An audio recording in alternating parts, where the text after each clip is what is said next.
Why are sex-positive conferences important? I'm here with Kale from ConvergeCon.ca, and I'm Cathy Vartuli from theintimacydojo.com. And Kale, why are sex-positive conferences? Why do we care? Why did you put this much effort into creating one? Ooh, that's a good question. I had no idea it would be this much effort. No, just kidding. I didn't know what I was getting into. It's probably a pretty standard answer. Although that part is true.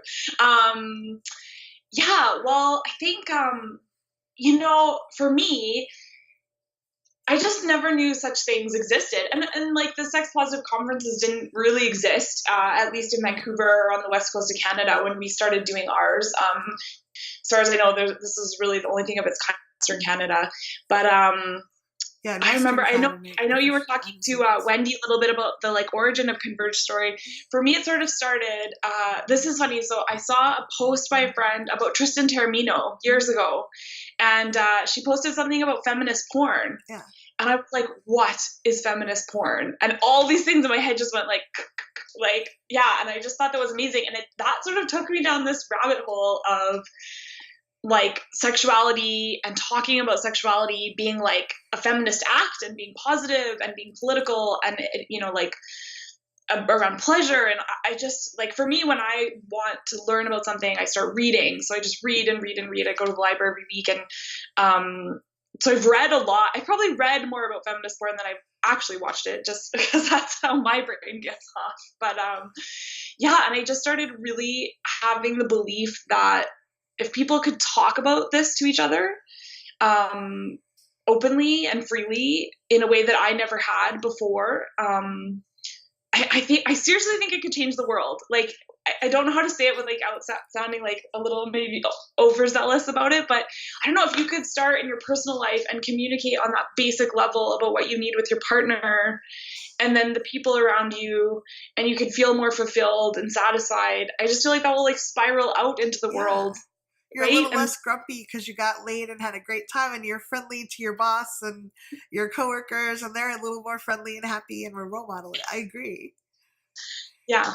I think it has such potential, and it makes me so happy. And when I went to Catalyst for the first time, I'm an accountant. I don't work in the like sex education industry at all.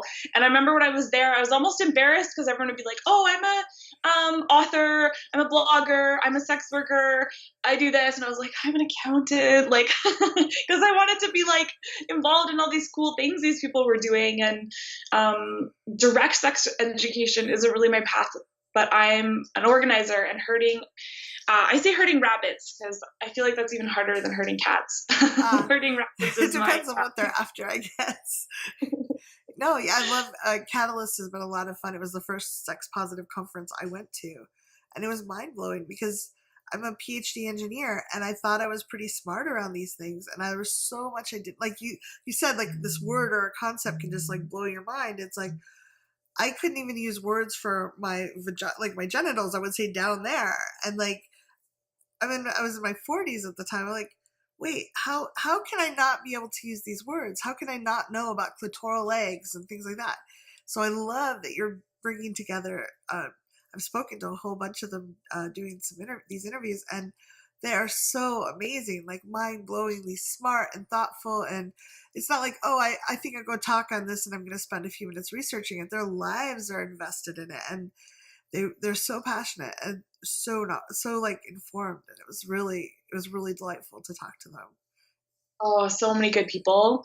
I feel like every year there's a nice mix because now we're starting to know some people. Like this will be your third year, and we love you so much. We want you to come forever. I want to come forever. Take our friends and have them always coming. And then like these new people, and you don't necessarily know when we're picking speakers. Like we try to look and we try to pick things that interest us the most. And then I try to go and kind of sneak in on almost every talk for a little bit to see. And everyone I go to, I'm like, oh, I want to stay here. But okay, I also want to go see like how Next Door is doing. But there's just like, there's so much good stuff happening. Yeah. I think it'll be great. And one thing I love about Converge is like, I think Catalyst is amazing, but I feel like Catalyst is mostly people sort of in the industry or in the community maybe itself, whereas like because it's in LA, and so and people fly to LA to go there, right? Whereas most of our people that are coming to Converge are local, Yeah. and it's a lot of people who just aren't exposed to this every day, and it's like a chance to do something new. And that was sort of our mission. We created our nonprofit. We became an official nonprofit in the fall. So we have the Vancouver Sex Positive Society now, which is our umbrella, because we thought we need sort of an overarching framework that we can do Converge under, but then other things also, because after our first year, everyone kept saying, what do we do for the next year before Converge happens? Like, how do we hang out and talk to people? And so our mandate has really become around like community building, and we're trying to do monthly things and have talks and just sort of have these things happening all the time. So I feel like we're reaching more and more people who wouldn't normally maybe go to something like this. Right. I'm hoping. That's what I hope. Yeah. No, I love Catalyst. I'm really sad that it's not going on this year. And I love like you bring in a diversity that's really interesting. Like I was talking to one person about really intense kink and corporal punishment and dialing it up to 11. And then the next person might be talking about how binary thinking affects our relationships and our connections with each other. And another person will be talking about kind of like accountability. And like, it's just another person about sensuality. Like they're all this beautiful mix that are very important aspects for people that want to be aware of the culture and aware of really great information. Like you were talking, like we don't know what we don't know so often. We're not even like, when I was just a PhD engineer, I'm like, I think I know this stuff. I had no idea what I didn't know. There was like this whole vast world of things I had no idea about. And just by going to these, you're going to get exposed to the different cultures and like, oh, that's at least I know I don't know that now. I can research it if I want to. I'm not completely oblivious to it, which gives a lot of power. And the talks are really fun, so it's gonna be a great weekend. I'm looking forward to it. Yeah, I just can't believe it so soon. When we pick the talks, we're so fortunate. We have a plethora of people applying to speak, and we're always like, how do we choose who's gonna speak? And years ago, I used to make jewelry, earrings, and my partner at the time, I would say, I think that people would like this. I'm going to try to make this. And he was an artist, and he would say, don't try to guess what other people would like. Just make things that you love. Yeah. And that's how you're going to make awesome stuff. Like, don't, just follow that. And I sort of follow that in a lot of philosophy, philosophy in a lot of areas of my life. So, with Converge, we could be like, okay, these are probably going to be the most popular, but we're like, what do we want to learn about? Smart.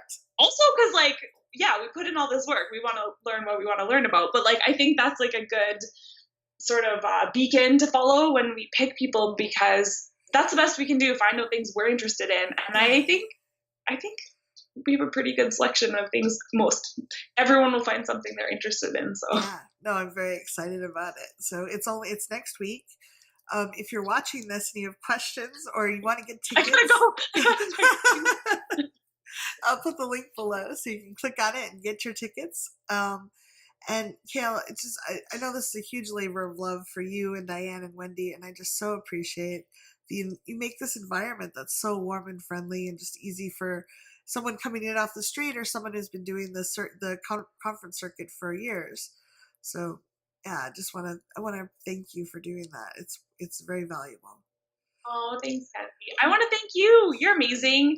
So supportive. Like, you live in another country, and I get these beautiful emails from you and texts and support messages. And have you talked about your Precons in any of the videos? You should mention. Jet and I talked about it. Yeah, on Friday, Jet and I are teaching about sexy negotiation, because so many people, they just freak out when they have to talk to their partner, or they just kind of go along with what their partner wants, or they both are fumbling in the dark because they never use their words. So we're going to be talking about knowing what you want, asking for what you want, negotiating, like, well, you want this and I want this, and they don't quite match, what meets for both of us, and how to do that in a way, even if you're shy and awkward. I'm super shy and awkward. And then Marcia Baczynski is going to be teaching on Friday afternoon on open relationships and how to do it in a really savvy way, rather than what most people do, which is stumble in it and hurt each other a lot and figure it out as they go. So I'm really we'll be there for both of those. And if you're interested in that, the link's below as well. Yeah, I'm going to make sure all my work is done before Friday, because as of like Thursday night, I'm not doing anything else. And I will be there at 9 a.m. for the pre. We're looking forward to it.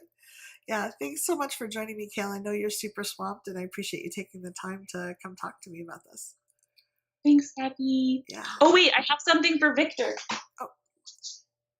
He's one of our speakers you interviewed in another talk. Yes. He was hoping Gary would be at the conference. I really don't think I'm going to carry Gary around in my backpack all weekend, although I do take him to work with me, but I think it's going to be a little more hectic. But this is our mascot. This is for you, Victor. You did a call out to Gary. Gary, you're very famous.